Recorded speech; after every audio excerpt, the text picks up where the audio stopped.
some days I feel like I'm just my own worst enemy, and I'm just like feeling like shit and like putting myself down. And like the next day I'm like, all the same things that I thought were shitty, I think are like awesome about myself.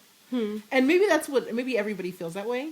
But it's sort of become this earmark of my personality, sort of, and like my internal sort of conversation. And then I guess it was sort of new to me to put it in words, and it felt very alien and weird. And now the feelings may be sort of challenging, but So you've owned them, yeah, now exactly. in a way that you hadn't before. Right, exactly. It was like, what is this thing going on outside of myself? You know what I mean? Like, and now it's kind of more like I'm still kind of a mess. Like but I think I'm sort of on the downward wave. The downward side of the way, or the upward side, or whatever you call it. No judgment. I mean, it's not like it's, bad stuff getting better necessarily, but just a lot of what felt like a lot of confusion sorting itself out. Do you feel like there was a point where it began? Like there was a heightened point, like 28 or 29? I guess I was 27. Yeah, 2007. From 2001 to 2007, I lived in California. And I moved in August of 2007. Like, I moved from there back to here, which is my hometown. And, there were times where I was like, is this Saturn, or is this me just kind of, like, trying to reintegrate and trying to, like, figure out my life in New York and reconcile the place where I did so much growing, you know what I mean? And sort of letting go of that. But one could say that it was Saturn and sort of Saturn's approach that prompted me to move, because there wasn't any real reason. You know what I mean? Like, I went to grad school and I thought, well, when I leave grad school, I'm going to move. Like, I feel like that'll be a good stopping point for me, because I was starting to get the sense that I could stay forever. You know what I mean? Like, it's a good place to get stuck, but you definitely get stuck. Like, I always talk to people who are there who are like, I'm ready to leave. I'm going to do it any minute now. And I'm like, how long have you been here? Like 25 years. Right. You know what I mean? Like, they're always planning to leave. They're always thinking that they need to try something new. Right. And I was like, I need to try something new. Like, I really need to just, like, make it happen. And then all these different things happened that made me question, like, as I was getting ready to leave, that made me question that decision. Like, why am I doing this? Why am I, just when I feel like I'm starting to feel like I have built this life for myself, and it really, like, has hit a stride, I'm leaving it. Like, who the fuck does that? You know what I mean? Like, who does that? And I did it, and I mean, and it is sort of like, it's a marker of that sort of Saturn influence to do crazy shit that may feel right eventually, or maybe feel right as you're doing it, but it's like the rightness is just chafing constantly against, like, the pain of that upheaval, It's sort of like the questioning of whether or not it was a good decision.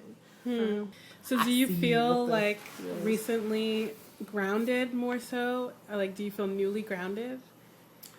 I do. I feel like I'm approaching I'll just say yes flat out, because I mean, like I was saying before, I feel like the part of it is just sort of that I'm starting to sort of, my little feathers are starting to sort of lay down a little bit after all the sort of like kerfuffle of the past couple of years.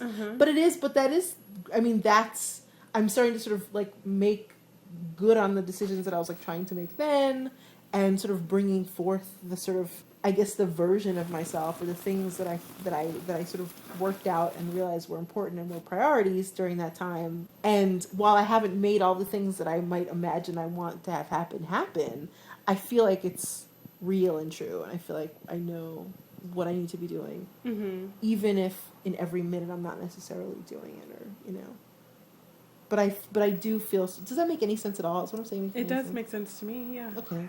Because it's just, there is sort of like a core quietness now, But then there is sort of even more acceptance of it, which is sort of what I was trying to get at the beginning of our conversation, is that I feel like there's more acceptance of the fact that I am a little kind of like, that I'm moody, I'm turbulent, you know what I mean? Like, and it's not something I need to necessarily quell. Like, I'm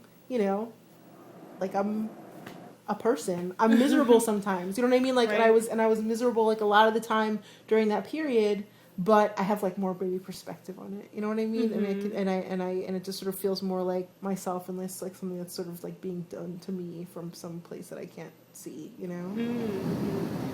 So, if you had any advice for women who are going through their Saturn, what would you tell them? Just, wow. I don't know.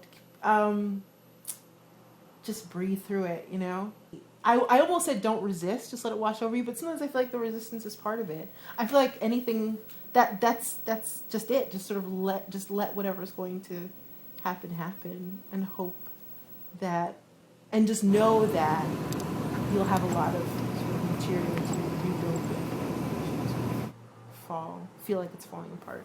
I guess. And I don't know if that commentary or that advice would resonate with everybody. But I feel like there's so many times when it just felt very intense. I just wanted to stop. I just wanted to sort of climb out of my skin. I just sort of wanted to stop being in it. There was no way to, but even that feeling is part of it. So I couldn't even tell somebody don't resist, basically. Just let it be. Just be. Just breathe.